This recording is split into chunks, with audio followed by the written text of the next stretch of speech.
Teman-teman, di channel ini kita ngintip ke tempat-tempat yang biasanya nggak boleh direkam kamera. Kalau kalian suka konten begini, jangan lupa subscribe dan nyalain lonceng biar nggak ketinggalan episode terbaru. Hari ini kita lagi di pabrik yang ngerakit drone serang dari lembaran besi. Tahu nggak sih? Waktu lo berdiri di tengah mesin-mesin yang berisik dan lihat gimana dari aluminium biasa aja lahir mesin yang bisa terbang ribuan kilometer, lo langsung paham. Ini bukan cuma produksi biasa, ini satu dunia penuh di mana tiap part punya cerita sendiri. Begitu ngelihat konveyornya aja udah merinding. Puluhan body drone di berbagai tahap, bau logam panas, suara press yang menggelegar sama dentuman las. Kita bakal jalan-jalan lewatin semua tahapannya, dari pemotongan lembaran sampai drone jadi, dan gue bakal tunjukin gimana semua ini kerja. Siapin diri lo, bakal banyak baja, baut, dan mungkin sedikit adrenalin, soalnya skala di sini emang bener-bener bikin takjub. Semuanya dimulai di bagian pemotongan, di mana ada tumpukan lembaran aluminium dan duralumin setebal kira-kira 2,5 mm.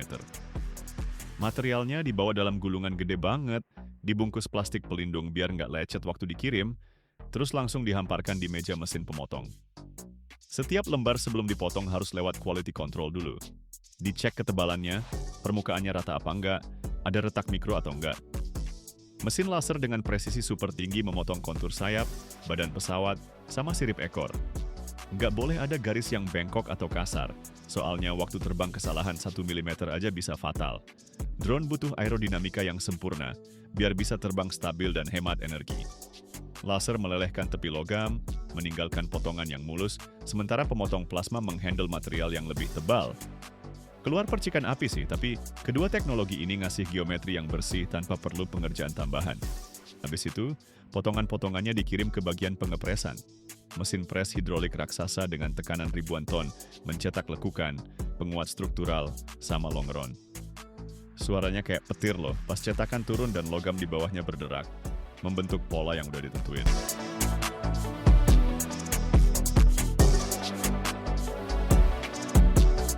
Hasilnya, panel-panel siap pakai dengan geometri yang presisi banget, yang nanti bakal disambungin jadi badan pesawat. Aluminiumnya bukan yang biasa loh, tapi paduan spesial campuran magnesium sama tembaga, yang kuat banget nahan suhu dari minus 50 sampai plus 90 derajat Celcius, dan nggak retak gara-gara getaran atau gesekan. Material ini lebih ringan dari baja, tapi tetap cukup kuat buat konstruksi yang harus bertahan berjam-jam terbang non-stop. Selanjutnya, rakit fuselage. Di sini suasananya beda nih. Para pekerja pakai baju pelindung, meja-meja penuh gambar teknik, dan segudang peralatan lengkap. Tiap panel dicek pakai ultrasonik buat deteksi cacat tersembunyi, terus dibengkokin, dilubangin, dan disekrup pakai baut. Gue lihat sendiri gimana mereka rakit bagian ekor. Kayak Lego gitu, cuman ukuran asli, panjangnya sampai beberapa meter.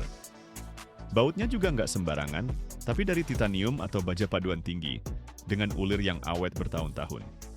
Ada juga lini otomatis di mana robot-robot pasang paku keling sendiri, ribuan buah per jam, tanpa capek dan tanpa salah. Sementara fuselage mulai terbentuk, di stand sebelah mesin-mesinnya udah mulai dengung.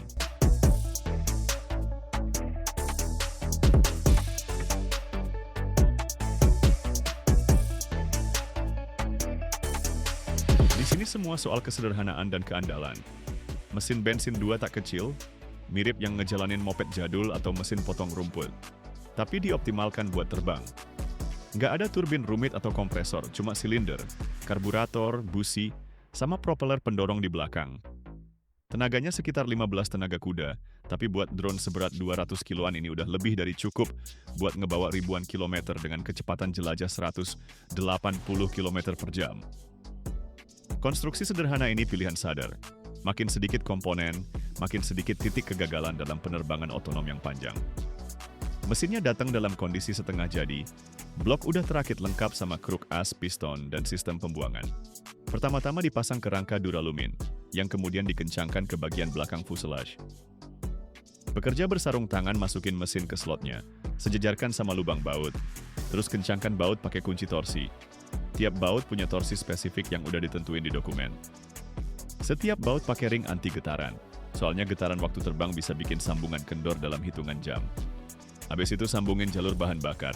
Selang karet tipis dari tangki di sayap menuju karburator lewat filter, biar kotoran nggak nyumbat jet.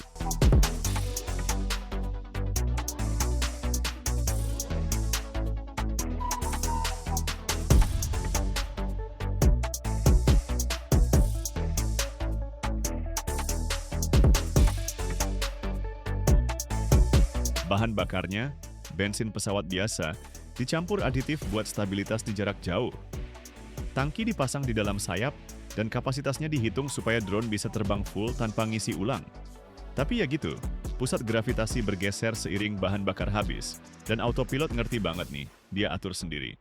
Terus elektronik pengendali mesin. Katup throttle dikaitin ke servo motor yang nurut sama autopilot.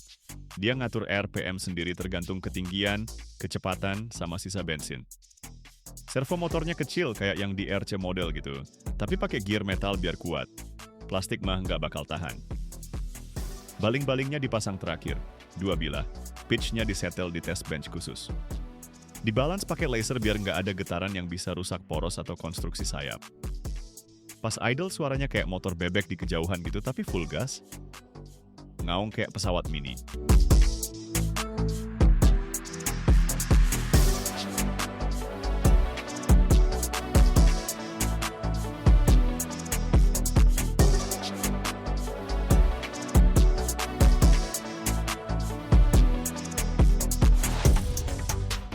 Selanjutnya, tes mesin.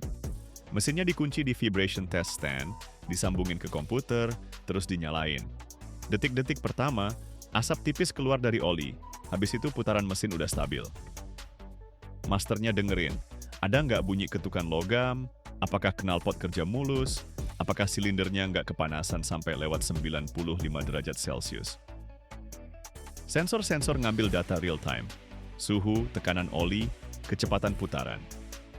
Mereka setting baling-balingnya, ganti-ganti sudut bilahnya, biar daya dorongnya maksimal, tapi hemat bahan bakar. Tiap mesin dicek di stand paling agak beberapa jam non-stop. Simulasi beban kayak lagi terbang beneran. Kalau semuanya oke, mesinnya diawetkan, dibungkus plastik terus ditaruh di samping badan drone. Pasang ke drone-nya cuma butuh beberapa menit. Masukin ke bagian ekor, kencengin baut-bautnya, cek selang bahan bakar sama kabelnya. Beres, udah siap dibawa ke lapangan uji terbang.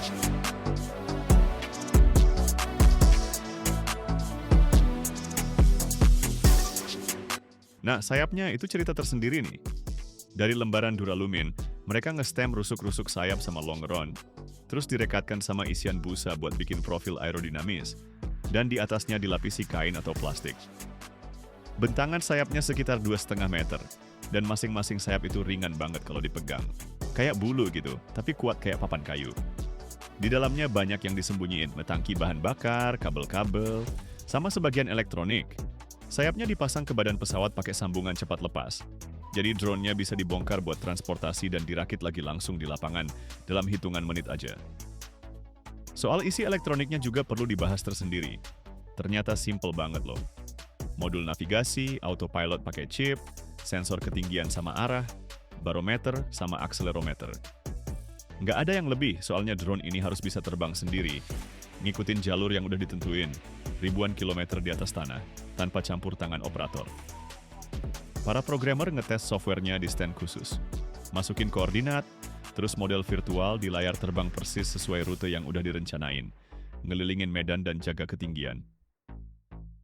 Setelah rakitan akhir selesai, dimulai deh pengecatan dan kamuflase. Badan drone dilapisi cat dasar anti karat, terus di atasnya disemprot cat khusus penyerap gelombang radar. Warnanya abu-abu kehijauan, mati biar nggak kilap kena matahari. Ini bukan cuma buat estetika doang. Lapisan kayak gini beneran bikin drone makin susah kedeteksi radar. Habis itu, tes di berbagai alat. Dicek keseimbangannya, getarannya, tangki bahan bakarnya bocor apa enggak. Yang menarik, drone-drone ini nggak cuma dites dalam kondisi normal aja, tapi juga di ruang vakum, buat tahu gimana komponen dan sambungannya bakal bereaksi di ketinggian ekstrem, di mana tekanan sama suhu udara turun drastis banget. Kalau semua oke, drone langsung masuk tahap uji terbang. Diluncurin pakai ketapel, naik, capai ketinggian target, jalanin program, terus balik lagi. Senyap, hampir tanpa asap, kayak ngilang gitu aja di langit, bagai hantu. Skala produksinya gila sih. Di lini perakitan, puluhan unit dirakit bareng dalam waktu bersamaan, kerjanya non-stop 24/7 dalam 3 shift. Para ahli metalurgi lebur paduan logam, operator mesin bubut bentuk poros, teknisi elektronik solder papan sirkuit. Semuanya di satu kompleks, dan tiap tahapan sinkron sempurna satu sama lain. Kontrol kualitas ketat di setiap tahap, soalnya satu komponen cacat aja bisa bikin satu drone jadi gagal total.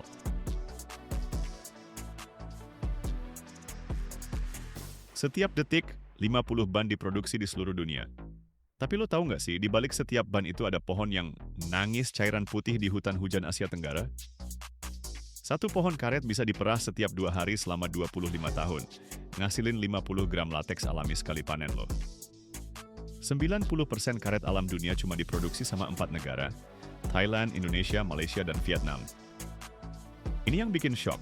Waktu Perang Dunia Kedua pas Jepang nguasain perkebunan di Asia, Amerika Serikat dalam 3 tahun ngebus produksi karet sintetis mereka dari 2.000 ton, jadi 920.000 ton per tahun.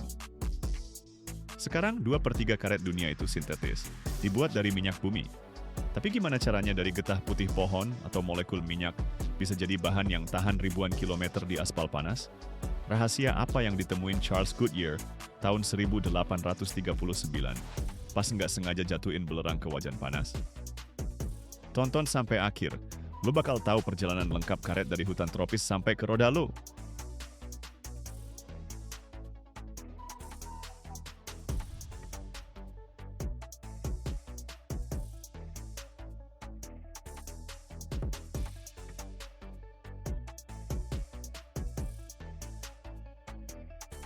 Bayangin perkebunan luas banget di Thailand atau Indonesia nih. Deretan pohon karet membentang sampai ke Cakrawala, 375 pohon per hektar. Ini jutaan pohon loh, dan tiap pohonnya bisa ngasilin karet. Pagi-pagi buta, sebelum matahari terbit, waktu udaranya masih dingin, para penyadap lateks mulai kerja, namanya tapper. Setiap tapper punya pisau khusus berbentuk kail dan ratusan mangkuk. Kerjaan mereka harus dimulai sebelum matahari naik dan bikin udara panas, soalnya lateks bakal ngalir lebih lama kalau udaranya sejuk. Tapper mendekati pohon dan bikin sayatan miring 30 derajat dari garis horizontal, ngelilingin setengah batang pohon. Sayatannya harus presisi banget, dalamnya cuma 6 mm, nggak boleh lebih. Kalau nyayat terlalu dalam, pohonnya bisa rusak. Kalau terlalu dangkal, lateksnya nggak bakal keluar. Langsung setelah disayat, dari bekas sayatan mulai keluar cairan putih susu, lateks. Ini getah pohon yang mengandung 30% karet alami. Di bawah sayatan digantungin mangkuk buat nampungnya.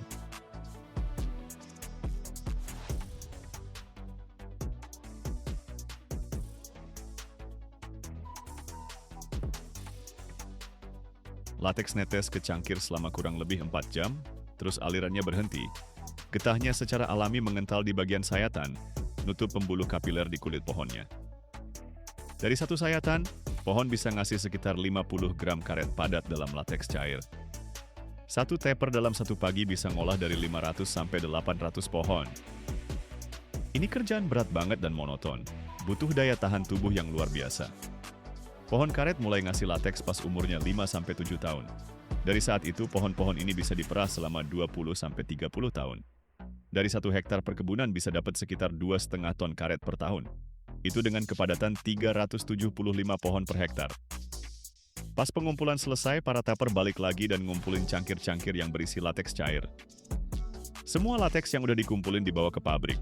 Di sana langsung diolah, soalnya kalau nggak diolah, lateks bakal cepet banget menggumpal dan rusak. Buat mencegah penggumpalan, lateks dikasih amonia. Ini yang bikin cairannya stabil.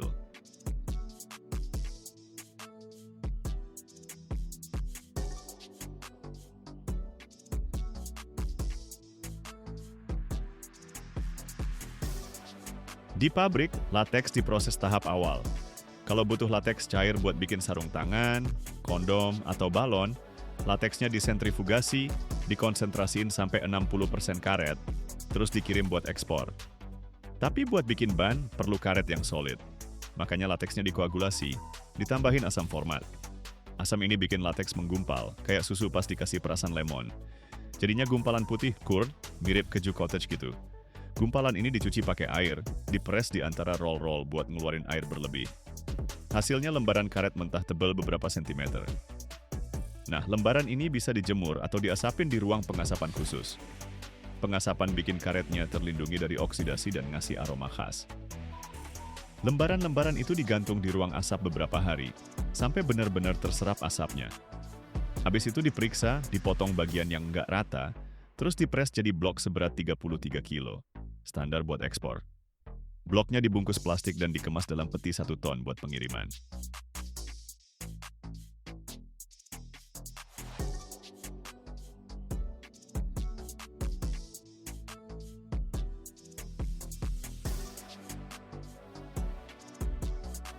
Nah, sekarang ceritanya nih. Manusia udah pakai karet dari ribuan tahun lalu loh. Peradaban Olmec di Mesoamerika bikin bola buat main dari karet sejak 1600 tahun sebelum Masehi. Tapi era karet modern dimulai tahun 1826, waktu Michael Faraday berhasil nemuin struktur molekul karet alami. Tahun 1860, Greville Williams bisa distilasi cairan dari karet yang dia sebut isoprene. Tapi penemuan paling penting dilakuin sama Charles Goodyear tahun 1839.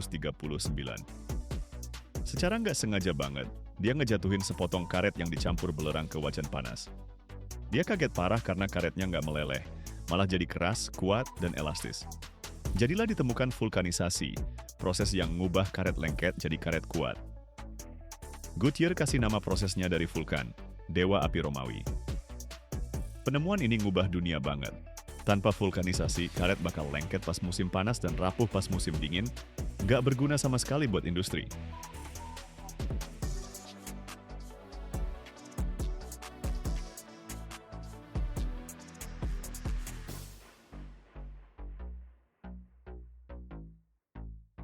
Awalnya semua karet itu diambil dari hutan liar Amazon, Brasil yang nguasain pasar dunia. Tapi di abad ke-19, Inggris diam-diam nyolong benih pohon karet dan bikin perkebunan di Malaysia sama koloni-koloni Asia lainnya. Awal abad ke-20, Asia udah ngalahin Amerika Selatan. Sekarang lebih dari 90% karet alami diproduksi di Asia. Thailand, Indonesia, Malaysia, Vietnam. Tapi karet alami nggak cukup. Waktu Perang Dunia Kedua, pas Jepang ngerebutin perkebunan-perkebunan Asia, sekutu jadi kehabisan karet.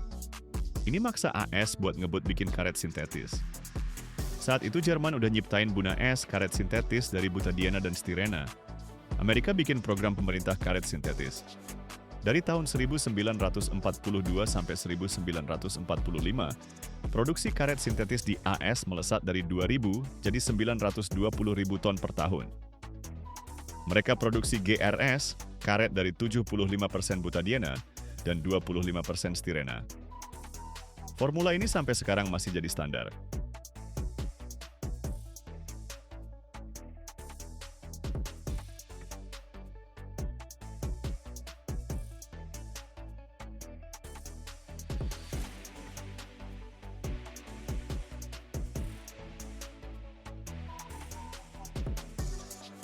Gimana sih cara bikin karet sintetis? Jadi ceritanya gini, semuanya dimulai dari minyak bumi. Nah, dari minyak bumi ini di kilang minyak mereka dapetin 2 monomer, butadiena sama stirena. Butadiena itu gas, stirena itu cairan. Terus mereka nyampur dua-duanya di reaktor gede banget dengan bantuan katalis sama inisiator polimerisasi. Suhunya sekitar 70 derajat Celcius, tekanannya 8 bar. Prosesnya tuh pakai emulsi air gitu. Monomer-monomernya didispersi di air pakai zat aktif permukaan, alias sabun lah. Molekul-molekul monomernya mulai nyambung jadi rantai panjang, polimer namanya. Butadiena sama stirena bergantian secara acak di rantainya, jadi deh kopolimer, karet stirena butadiena atau SBR. Proses polimerisasinya butuh beberapa jam. Hasilnya itu lateks, cairan putih susu kayak getah pohon karet, tapi yang sintetis. Lateks ini dikoagulasi dengan nambah asam sulfat sama garam. Karetnya jadi menggumpal kayak remah-remah gitu, namanya krom. Remahan ini dicuci, diperas, terus dikeringin pakai udara panas. Habis itu ditambahin karbon hitam sama minyak buat ningkatin kualitasnya. Karet kering ini dipres jadi balok-balok, terus dibungkus pakai polietilen.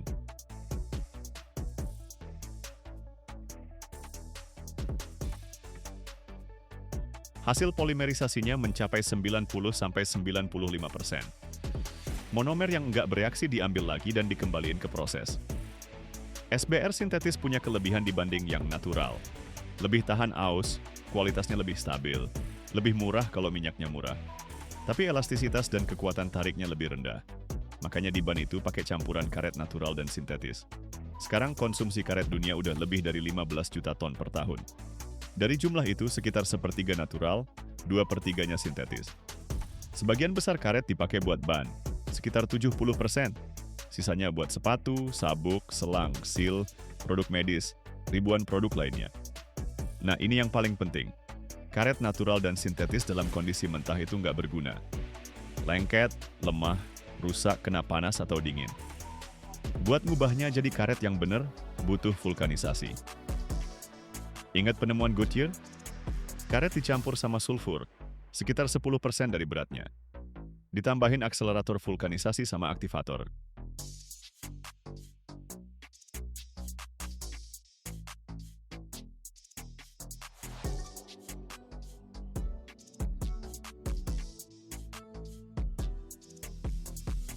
Campurannya dipanasin. Pas suhu 145-160 derajat, terjadilah keajaiban. Atom-atom belerang ngebentuk jembatan antara molekul karet yang panjang-panjang. Rantai linear berubah jadi jaringan 3 dimensi. Karet jadi ban, kuat, elastis, tahan panas dingin. Buat ban mobil prosesnya lebih ribet lagi nih. Pertama, karet dicampur sama karbon hitam, silika, oli, belerang, akselerator, jadilah campuran karet. Campuran ini digulung jadi lembaran dengan ketebalan beda-beda. Bersamaan itu mereka siapin kord baja dan tekstil yang dilapisi karet. Terus dimulai deh perakitan ban mentah. Ban yang belum divulkanisasi. Di drum, lapis demi lapis dililitin. Lapisan kedap udara bagian dalam, rangka dari kord tekstil, bibir ban dengan cincin baja, breaker dari kord baja, terus tapak ban. Semuanya nempel jadi satu, ngebentuk cetakan ban. Habis itu ban mentah ini dimasukin ke cetakan pres gede banget. Di dalamnya dipasang semacam balon karet, kapsul gitu. Cetakannya ditutup.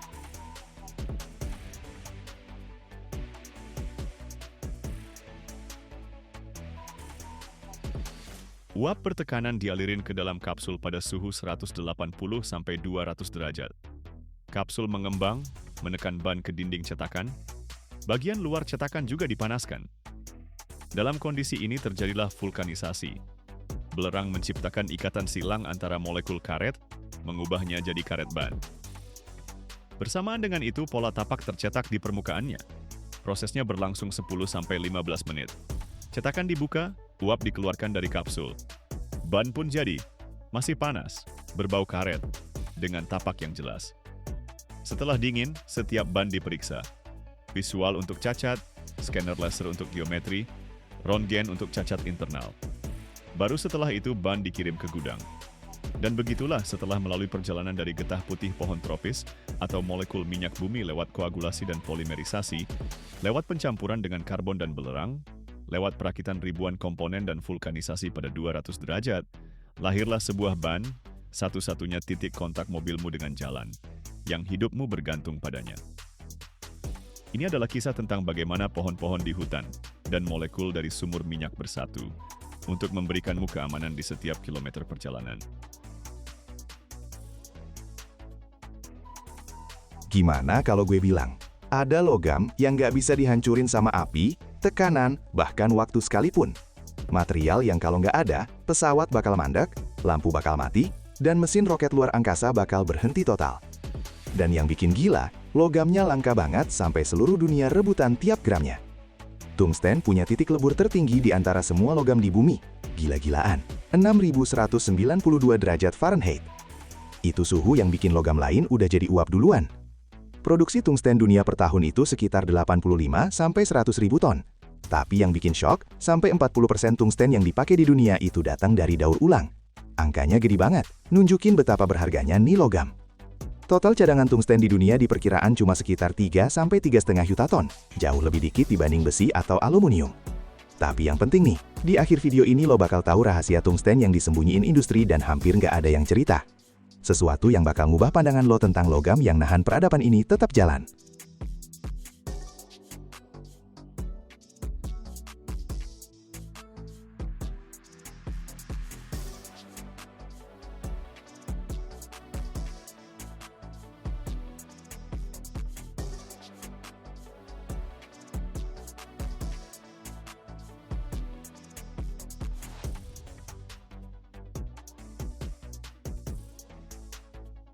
Bayangin, sebuah tambang bawah tanah yang super gede di Vietnam, Cina, Rusia, atau Kanada. negara-negara produsen tungsten terbesar di dunia. Jauh banget di dalam perut bumi, ratusan meter di bawah tanah, tersimpan biji-biji yang mengandung tungsten. Ini bukan logam murni ya, tapi mineral kompleks, wolframite sama skillite. Wolframite itu senyawa rumit dari besi, mangan, dan tungsten. Skillite itu tungstat kalsium. Para geolog pakai berbagai metode buat mengidentifikasi dan menilai cadangan biji tungsten ini.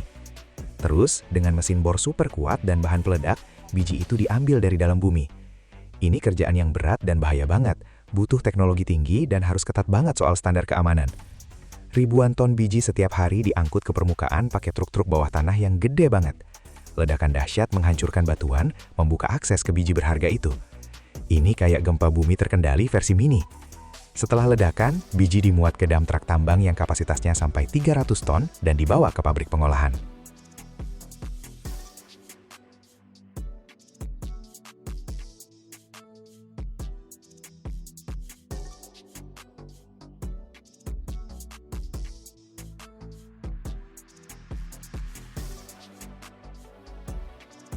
Setelah ditambang, biji langsung dibawa ke pabrik pengolahan. Di sini, biji bakal melewati beberapa tahap buat misahin wolfram atau skillite berharga dari batuan lainnya. Pertama, biji dihancurkan pakai crusher dan mesin penggiling sampai jadi bubuk halus banget. Crusher rahang raksasa dengan suara gemuruh yang bikin kuping budek, ngehancurin bongkahan besar sebesar mobil jadi potongan seukuran kepalan tangan. Terus, biji yang udah dihaluskan masuk ke ball mill, drum raksasa yang berputar dan penuh sama bola-bola baja. Di dalam mill ini, biji digiling sampai jadi bubuk super halus, hampir kayak tepung. Habis itu, berbagai metode pengayaan dipakai, seperti pemisahan gravitasi, pemisahan magnetik, dan flotasi. Pemisahan gravitasi ngandelin perbedaan kepadatan. Mineral tungsten lebih berat dari batuan kosong. Pemisahan magnetik misahin partikel wolframite yang sedikit magnetik dari kotoran non-magnetik. Flotasi itu proses di mana bubuk biji yang udah dihaluskan dicampur sama air dan reagen kimia khusus di dalam tangki-tangki gede.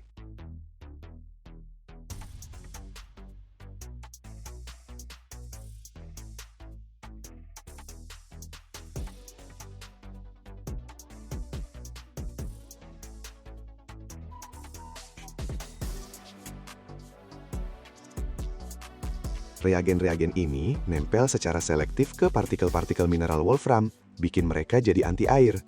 Terus, lewat campuran ini, dialirin udara, yang bikin jutaan gelembung-gelembung kecil. Partikel mineral wolfram nempel di gelembung-gelembung ini dan naik ke permukaan, bikin busa. Mineral-mineral alin yang nggak diperluin tetap di dasar. Busa yang udah diperkaya ini dikumpulin. Proses-proses ini ngasih konsentrat yang mengandung 60-70% trioksida wolfram, yang merupakan bentuk perantara. Konsentrat yang didapat terus diproses di pabrik-pabrik metalurgi buat dapetin wolfram murni. Ini proses kimia yang rumit banget, yang bisa melibatkan pelindian alkali, pengendapan para wolframat amonium, dan kalsinasi lebih lanjut buat dapetin oksida wolfram. Konsentrat dilarutin dalam larutan alkali di suhu tinggi. Terus dari larutan itu diendapkan para wolframat amonium, senyawa perantara. Senyawa ini dikalsinasi di suhu sekitar 600-800 derajat Celcius, ngasilin oksida wolfram, bubuk kuning.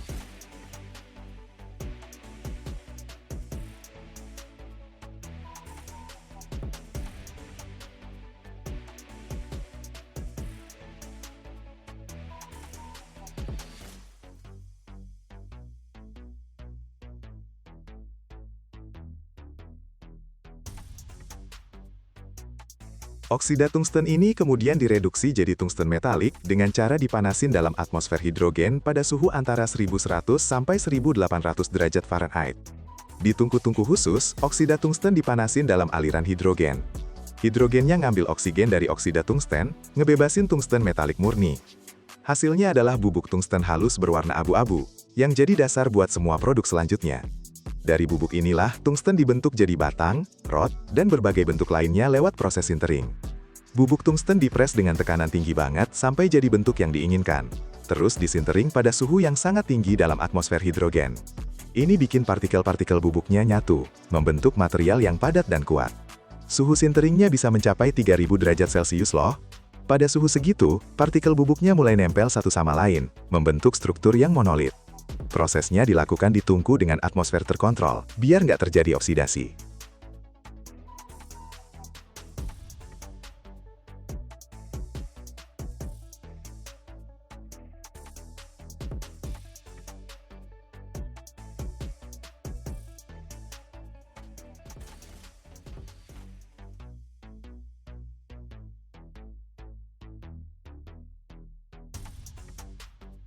Salah satu penggunaan paling penting adalah pembuatan paduan keras yang dikenal sebagai karbida tungsten.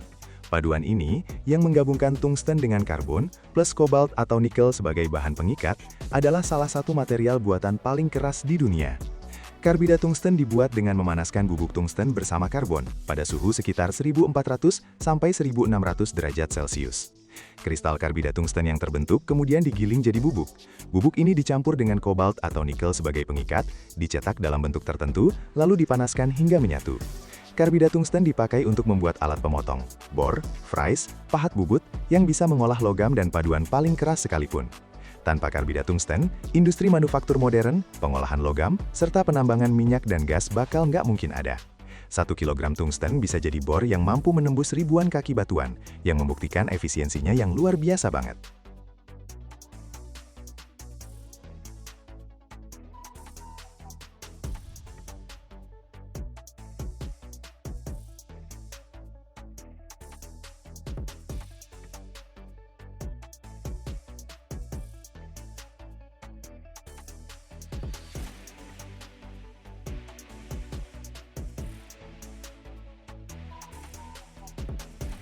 Wolfram juga banyak banget dipakai di industri militer, buat bikin peluru penusuk lapis baja dan inti peluru. Berkat kepadatan dan kekerasannya yang tinggi, paduan Wolfram punya kemampuan tembus yang luar biasa, sehingga sangat efektif banget melawan armor. Wolfram juga dipakai buat armor berat dan pemberat. Di bidang elektronik dan kelistrikan, Wolfram itu nggak tergantikan. Material ini digunakan buat produksi filamen lampu pijar, elektrodalas, kontak listrik, dan komponen lain yang butuh ketahanan panas tinggi dan konduktivitas listrik. Karena titik leburnya yang super tinggi, Wolfram dipakai di industri luar angkasa buat komponen yang kena suhu ekstrim. Paduan suhu tinggi dengan Wolfram digunakan di mesin pesawat, turbin, dan perangkat lain yang beroperasi dalam kondisi panas ekstrim. Penambahan Wolfram sebagai paduan meningkatkan ketahanan panas logam lain. Di dunia medis, Wolfram dipakai dalam produksi tabung sinar X berkat nomor atomnya yang tinggi, yang efektif banget memblokir sinar X.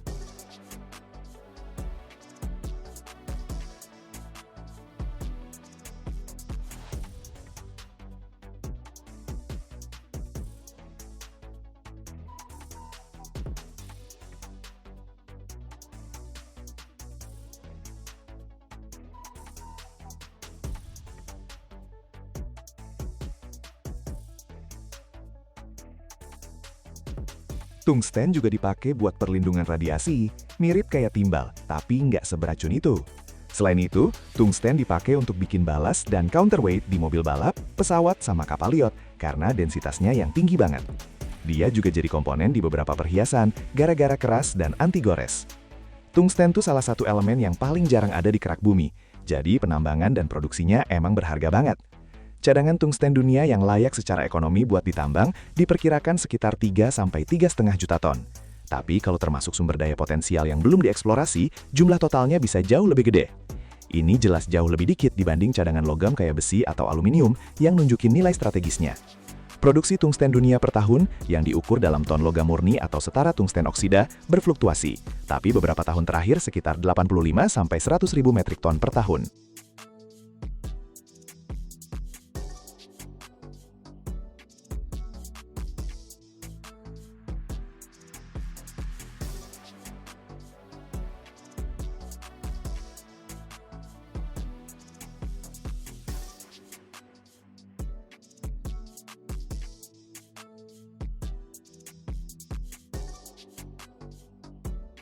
Angka ini mencakup produksi primer dari biji dan juga daur ulang, yang makin penting banget nih.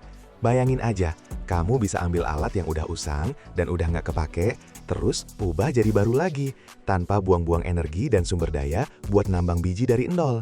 Nah, ini yang terjadi sama tungsten. Daur ulang tungsten tuh salah satu yang paling maju dan efisien di antara semua logam loh. Menurut berbagai perkiraan, sampai 40% dari total konsumsi tungsten di dunia datang dari bahan daur ulang. Angka yang gede banget, menunjukkan betapa berharganya dan menguntungkan secara ekonomi. Dari mana sih tungsten bekas ini? Sumber utama bahan sekunder buat tungsten tentunya dari paduan keras bekas, kayak alat potong, mata bor, fries yang terbuat dari tungsten karbida itu. Setelah dipakai intensif, mereka aus, tumpul, atau patah. Daripada dibuang ke tempat sampah, mereka dikumpulin dan dikirim ke pabrik daur ulang.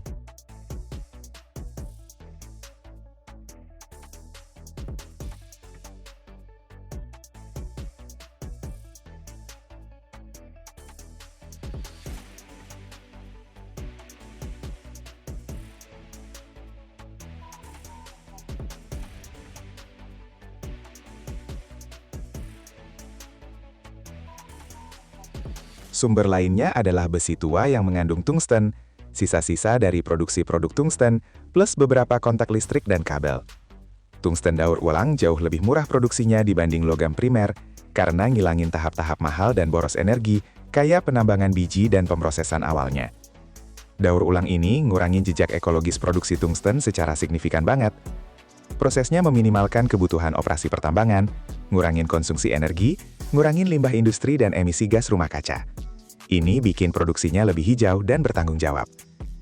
Dan begitulah, setelah melewati perjalanan dari ledakan bawah tanah, digiling jadi bubuk, melalui flotasi dengan jutaan gelembung udara, melalui pelarutan kimia dan reduksi di atmosfer hidrogen pada suhu 1800 derajat, melalui sintering pada 3000 derajat, lahirlah logam dengan titik lebur tertinggi di bumi, yang mampu bertahan di 6192 derajat Fahrenheit, logam yang tanpa dia industri modern, penerbangan, antariksa, dan kedokteran nggak mungkin ada.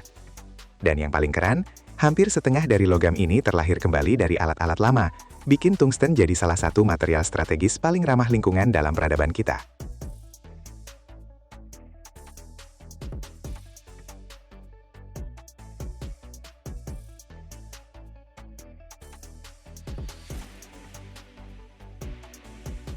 Gimana kalau gue bilang, di dalam mesin-mesin paling berbahaya di dunia, ada rahasia baja yang cuma bisa dibuat sekali, dan kalau gagal, ruginya satu negara. Ada batangan logam yang butuh 6 minggu buat dingin di bawah tanah, dan bisa tahan tekanan yang bikin gunung aja hancur. Raksasa ini lahir dari api lebih dari 1500 derajat Celcius, melalui proses tempa berbulan-bulan, hantaman puluhan ribu ton, dan kejutan panas yang bikin logam biasa langsung meledak jadi serpihan. Tahun 2015, perusahaan Inggris Sheffield Forge Masters menuang 607 ton baja cair ke lubang pengecoran raksasa. Ini hampir seberat pesawat penumpang Airbus A380 loh. Setelah menyusut, batangannya masih beratnya 320 ton. Buat menempa raksasa kayak gini, mereka pakai mesin pres dengan kekuatan sampai 40.000 ton. Energi buat perlakuan panas batangan ini dalam siklus 2 minggu bisa lebih dari 100.000 kWh. Itu setara konsumsi listrik puluhan rumah selama setahun banget. Tonton sampai habis ya, lo bakal tahu buat apa sebenarnya monumen baja ini dibuat, dan kenapa tanpa mereka, dunia modern bakal langsung berhenti.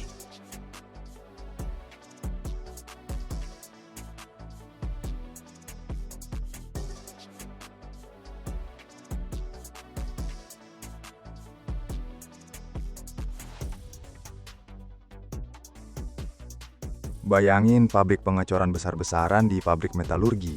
Semuanya dimulai dari sini. Buat dapetin batang baja yang solid, lo butuh baja cair berkualitas sempurna yang harus dituan ke cetakan dalam satu aliran terus-menerus.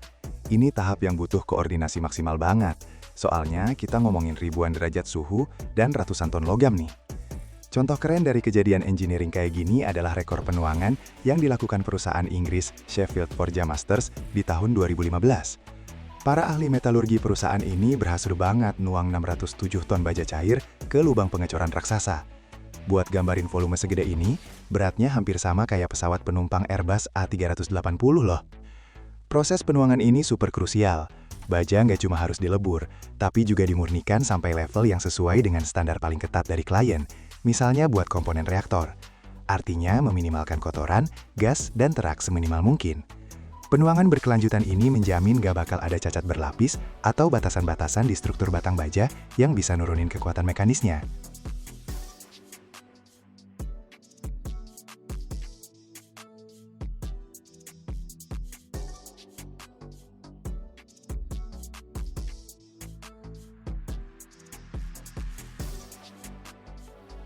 Waktu proses pengecoran, baja harus dimurnikan dari gas sebanyak mungkin. Kadar oksigen sama nitrogennya dikontrol ketat, sering nggak sampai 20 bagian per sejuta.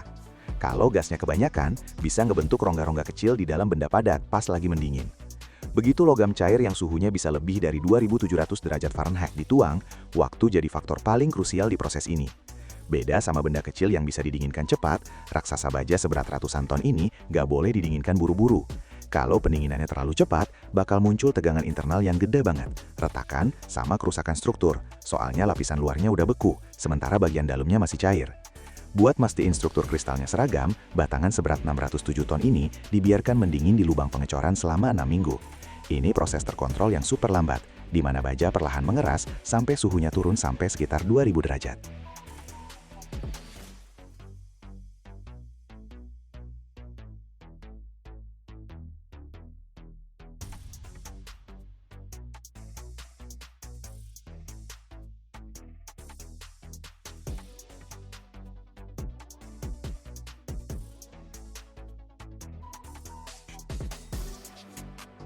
Kristalisasi yang lambat banget ini bikin logamnya bisa ngehindarin perubahan fase yang nggak diinginkan dan jaminan kualitas makrostruktur yang tinggi yang jadi kunci kekuatan komponen nantinya. Baru setelah periode pembekuan yang lama ini selesai, monolit baja yang beratnya sekitar 320 ton setelah penyusutan dan pembuangan bagian atas yang cacat dikeluarin dari tanah dengan hati-hati. Ingot yang udah dikeluarin dari tanah, meskipun beratnya gede banget, belum jadi bahan siap pakai loh. Strukturnya masih kasar hasil cor dengan kristal-kristal yang gede. Buat ngubahnya jadi logam yang kuat, homogen dan mampu nahan beban ekstrim, perlu ditempa nih. Menempa ingot seberat 500 ton, butuh mesin pres hidrolik dengan daya kerja 10-20 ribu ton. Misalnya, buat tempa komponen reaktor yang paling gede, dipakai pres dengan kekuatan 40 ribu ton. Sebelum ditempa, ingotnya dipanasin lagi dengan hati-hati di tungku khusus. Proses ini bisa berlangsung bermingguan, buat jamin pemanasan yang merata di seluruh volume logam.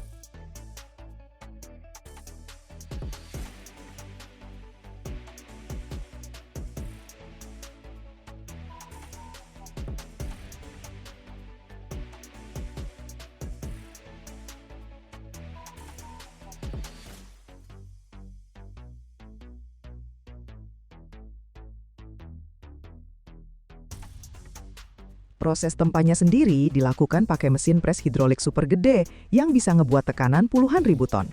Pres ini ngancurin kristal-kristal besar hasil pengecoran yang gampang patah. Tekanannya bikin logamnya makin padat, ngilangin rongga-rongga kecil banget yang mungkin muncul waktu dicor.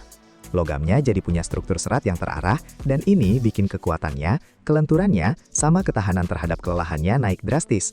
Proses tempa bulat batangan logam segede ini bisa makan waktu berbulan-bulan loh. Ini siklus terus-menerus, dipanasin, dipres, diputar, terus dipanasin lagi. Setiap hantaman pres itu udah dihitung presisi banget buat dapetin geometri internal sama sifat mekanisnya yang pas. Energi yang dibutuhin buat ngejaga tungku perlakuan panas selama 2 minggu bisa nyampe lebih dari 100.000 kWh. Ini setara sama konsumsi listrik tahunan puluhan rumah tangga biasa nih. Waktu perlakuan panas, perbedaan suhu di tungku di seluruh bagiannya cuma boleh beda 40 derajat doang, makanya butuh sistem kontrol multizona yang akurasinya tinggi banget.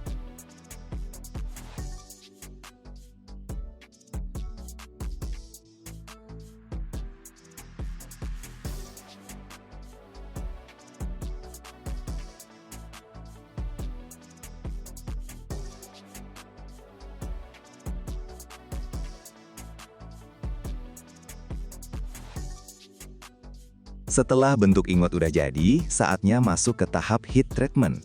Ini tahap final yang super krusial buat nyetel struktur dalam baja. Monolit baja raksasa yang beratnya berapa ton ini, yang baru aja lewatin proses pengecoran dan penempaan berbulan-bulan, kayak raksasa kikuk yang karakternya belum terbentuk sempurna.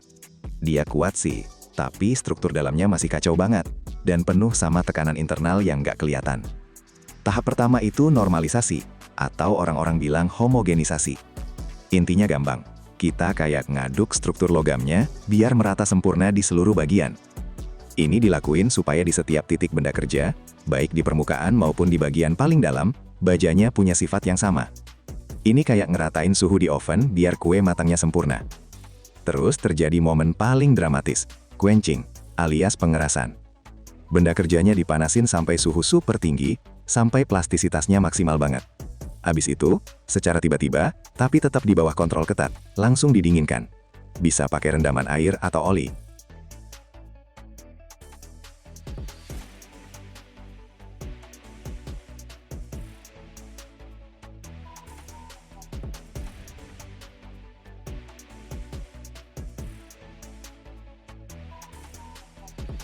Guncangan alam kayak gini bikin struktur baja yang tadinya lembut jadi super keras dan kuat banget. Ini yang bikin komponen tersebut punya kekuatan tempur utamanya. Tapi ada efek sampingnya nih. Logamnya jadi rapuh kayak kaca, dan di dalamnya muncul tekanan internal yang gede banget. Kalau dibiarkan dalam kondisi seperti itu, bisa retak cuma karena benturan kecil doang.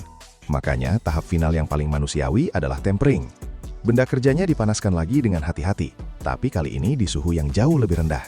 Tujuannya bukan buat ngubah kekuatan, tapi buat ngelepas tekanan internal yang muncul waktu proses pendinginan cepat tadi. Proses ini mirip kayak napas lega setelah stres. Ini naikin ketangguhan bajanya, bikin tahan terhadap benturan dan beban berat, sekaligus ngilangin kerapuhannya. Baru setelah sukses melewati siklus lengkap penempaan karakter selama 1,5 bulan ini, baja siap jadi bagian dari reaktor atau mesin pres raksasa. Tapi emang buat apa sih raksasa baja ini yang udah diinvestasiin banyak waktu dan sumber daya? Mereka jadi komponen krusial di industri-industri yang harga kesalahannya nggak bisa ditolerir sama sekali.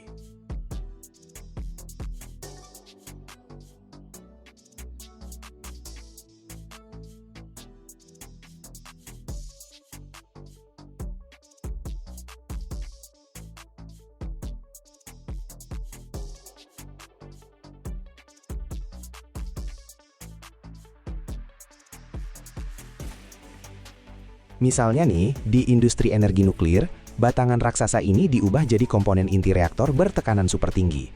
Bayangin ya, tekanan, suhu, dan radiasi yang gila-gilaan butuh keandalan absolut. Dan di sini nggak boleh ada sambungan atau las-lasan yang bisa jadi titik lemah. Yang dibutuhin cuma satu blok utuh yang solid, yang bisa tahan beban ekstrim selama puluhan tahun. Di industri mesin berat, raksasa-raksasa ini jadi dudukan untuk mesin pres terbesar di dunia. Mesin pres ini yang bentuk rangka mobil, komponen pesawat, dan bagian kapal loh. Dudukan yang nggak boleh bengkok di bawah tekanan ribuan ton harus dicor dari satu blok utuh. Dan tentunya ini soal pembangkit listrik, rotor buat turbin uap raksasa atau poros engkol buat mesin kapal super gede yang gerakin supertanker dan kapal kontainer. Komponen-komponen ini butuh jaminan kekuatan bengkok dan beban sekunder yang cuma bisa dikasih sama baja yang diproduksi lewat proses super rumit kayak gini.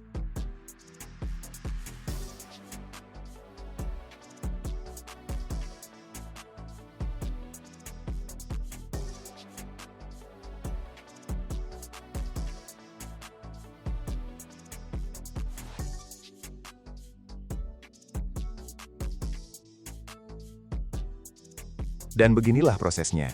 Dari tuangnya 607 ton baja cair pada suhu 2700 derajat Fahrenheit, lewat pendinginan lambat selama 6 minggu di bawah tanah, penyusutan sampai jadi 320 ton, berbulan-bulan ditempa di bawah mesin pres 40.000 ton, pukulan puluhan ribu ton, normalisasi, pengerasan dan tempering selama 1,5 bulan, konsumsi energi 100.000 kWh, lahirlah monolit baja. Raksasa tunggal tanpa sambungan, yang sanggup nahan tekanan yang bisa hancurin gunung, suhu yang bisa leburin logam biasa, dan radiasi yang ngebunuh semua makhluk hidup.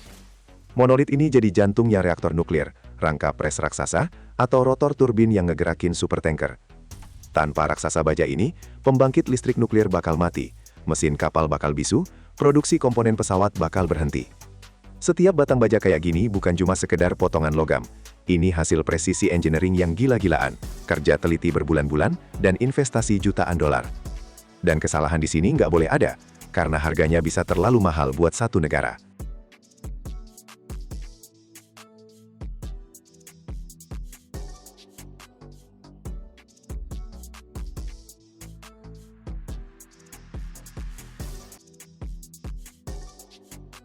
Gimana kalau gue bilang, setiap detik di Amerika Serikat itu ngehasilin 220 barel bensin. Dalam sehari aja, kilang minyak Amerika ngubah 17 juta barel minyak mentah, jadi bahan bakar yang ngerakin seluruh dunia. Dan di dalam satu menara fraksinasi setinggi gedung 20 lantai, terjadi keajaiban yang misahin minyak hitam lengket. Jadi puluhan produk berbeda dengan suhu 400-700 derajat Celcius. Amerika Serikat itu produsen produk minyak terbesar di dunia dengan kapasitas 18,4 juta barel per hari. 135 kilang minyak beroperasi di 30 negara bagian, ngolah 21,7 juta barel minyak setiap hari. Di tahun 2014, Amerika jadi eksportir produk minyak terbesar di dunia, ngekspor 3,8 juta barel per hari. Tapi yang bikin shock nih, catalytic cracking pada suhu 535 derajat Celcius dalam 2-4 detik ngubah minyak berat jadi bensin.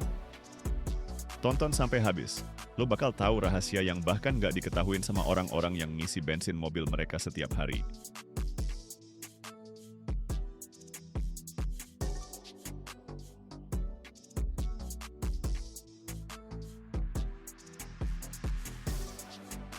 Bayangin kilang minyak raksasa di Texas atau Louisiana, negara bagian yang punya industri pengolahan minyak terbesar di dunia. Pipa-pipa gede banget, menara setinggi gedung pencakar langit, api menyala 24/7 non-stop.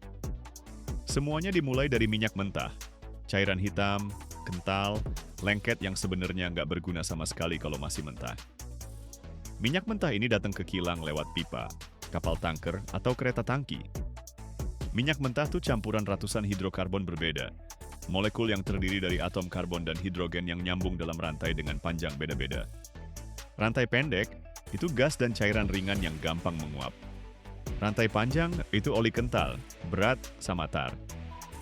Tugas kilang minyak adalah misahin campuran ini jadi produk yang berguna dan ngubah yang enggak kepake jadi yang kepake. Tahap pertama, distilasi fraksional. Minyak mentah dipanasin di tungku gede sampai lebih dari 400 derajat Celcius. Di suhu segitu, sebagian besar minyak berubah jadi uap. Uap ini dipompa dengan tekanan ke bagian bawah menara fraksional.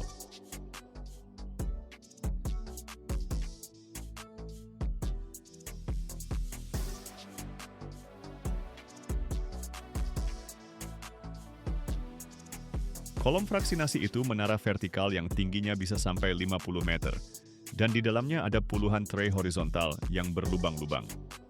Uap naik ke atas melalui kolom ini, melewati tray-tray tersebut.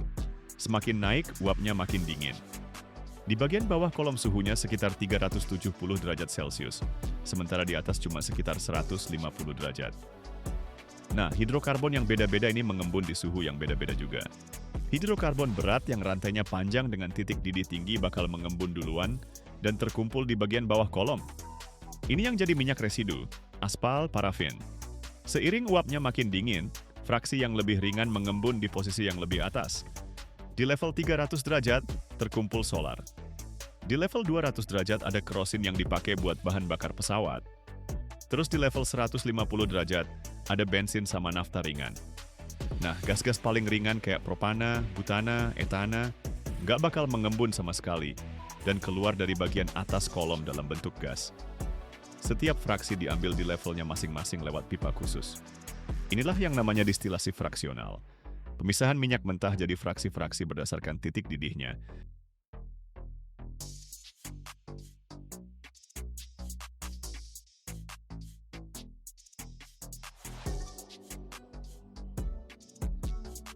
Tapi nih, masalahnya gini. Pasar butuh bensin lebih banyak daripada yang dihasilkan dari penyulingan biasa. Setelah penyulingan fraksional, yang keluar malah minyak berat kebanyakan, sementara bensin ringannya kurang banget. Harus ada cara buat ngubah molekul panjang dan berat ini jadi pendek dan ringan. Nah, disinilah cracking masuk. Proses buat ngebutuhin rantai hidrokarbon panjang jadi lebih pendek. Ada beberapa jenis cracking. Cracking thermal cuma dipanasin sampai suhu super tinggi, lebih dari 800 derajat Celcius, sampai molekul panjangnya putus. Tapi cara ini kasar dan nggak efisien. Jauh lebih efisien itu cracking katalitik. Pakai katalis yang bikin reaksi pemecahan lebih cepat di suhu yang lebih rendah. Fluidized catalytic cracking, ini jantungnya pabrik pengolahan minyak modern. Proses ini yang dikomersialisasi tahun 1942, jadi fondasi pengolahan minyak modern. Prosesnya nggak cuma kasih cara super efisien buat ngubah gas oil berat, jadi nafta buat ngejar permintaan bensin oktan tinggi yang terus naik, tapi juga ngebawa terobosan dalam teknologi katalis.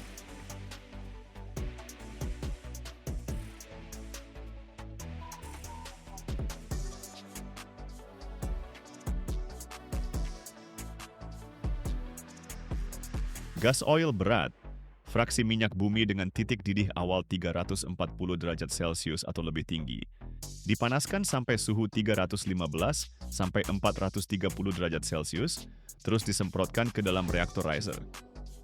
Di sini, katalis berbentuk bubuk berbasis zeolit atau molecular sieve yang udah dipanaskin sampai 535 derajat Celcius, ketemu sama minyak panas itu. Nah, disinilah keajaibannya terjadi. Cuma dalam 2-4 detik, rantai panjang hidrokarbon langsung putus jadi molekul-molekul pendek. Uap hidrokarbon fluidisasi katalis bubuk itu dan campuran uap hidrokarbon plus katalis naik ke atas reaktor pada suhu sekitar 535 derajat Celcius dengan tekanan sekitar 1,7 bar.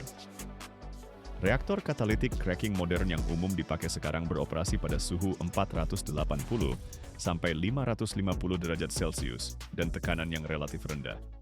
Hasil produk ringannya biasanya mencapai 60 sampai 80% di Amerika Serikat. Sekitar sepertiga dari produknya itu berupa hidrokarbon gas. Setengah dari itu adalah propilena dan butilena, bahan baku penting banget buat industri kimia. Volume terbesar adalah cracking nafta, komponen penting bensin dengan angka oktan 90-94. Uap hasil reaksi pada suhu 535 derajat Celcius dan tekanan 1,7 bar keluar dari bagian atas reaktor ke seksi bawah kolom utama, di mana mereka difraksinasi jadi produk akhir cracking, nafta cracking, minyak bakar, dan gas buangan. Setelah proses tambahan buat ngilangin senyawa sulfur, nafta cracking jadi komponen bensin beroktan tinggi di kilang minyak. Gas buangan dikirim ke unit gas recovery, di mana dipisahin jadi butana dan butilena, propana dan propilena, plus gas dengan massa molekul lebih kecil, hidrogen, metana, etilena, dan etana. Tapi cracking nggak cuma sampai di situ aja. Ada satu proses penting lagi, reforming katalitik. Ini adalah proses mengubah alkana rantai lurus, jadi alkana siklik dan senyawa aromatik. Hidrokarbon dari fraksi nafta dilewatin melalui katalis platinum, atau platinum rhenium pada suhu 500 derajat Celcius dan tekanan tinggi. Hidrogen ditambahin ke campuran buat menekan pembentukan karbon, yang bakal bikin katalis jadi nggak aktif. Proses ini ningkatin angka oktan bensin.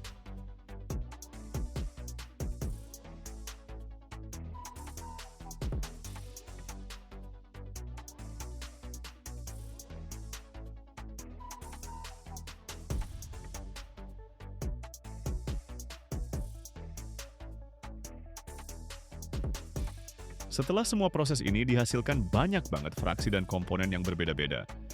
Tapi bensin yang kita tuang ke tangki mobil itu bukan cuma satu fraksi aja loh, melainkan campuran yang udah dipilih dengan teliti dari beberapa komponen.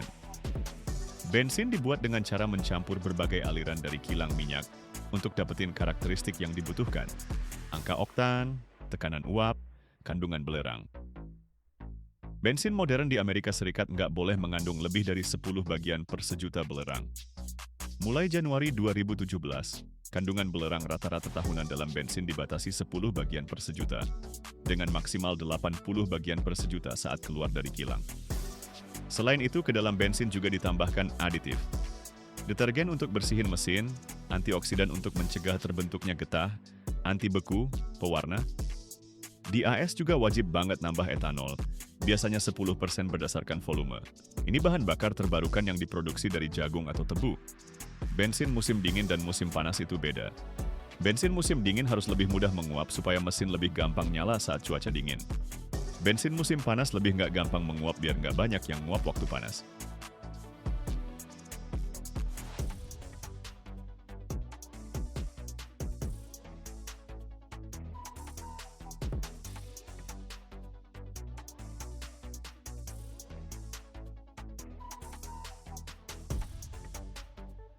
Sekarang kita bahas sedikit sejarahnya nih. Jadi pengolah minyak Amerika pertama yang tercatat tuh Samuel Kier dari Pittsburgh, yang di tahun 1850-an bikin minyak penerangan buat lampu-lampu penambang. Industri pengolahan minyak Amerika sebenarnya banyak berkembang dari pengolahan shale oil gitu. Pas sumur Drake mulai produksi tahun 1859, industri pengolahan shale oil langsung ngebut banget pertumbuhannya. Dan pabrik-pabrik kilang minyak mulai dibangun di sepanjang lembah Sungai Ohio. Seiring produksi minyak makin gede, para pengolah shale oil nyadar kalau proses pengolahan mereka ternyata cocok banget juga buat minyak mentah. Di tahun 1800-an, produk utamanya tuh minyak tanah buat penerangan. Fraksi yang paling berat dipakai sebagai oli pelumas. Pasar bahan bakar minyak berkembang pas orang-orang nemu bahwa minyak lebih bagus daripada batu bara buat ngegeber mesin-mesin gede kapal sama lokomotif. Mobil yang makin menyebar di awal 1900-an bikin pasar bensin jadi gede banget. Dan nggak lama kemudian muncul deh kekurangan fraksi bensin yang lebih ringan dari minyak mentah. Masalah kekurangan ini dipecahin dengan penemuan fluidized catalytic cracking, yang bisa mecah rantai hidrokarbon panjang jadi molekul-molekul yang lebih kecil.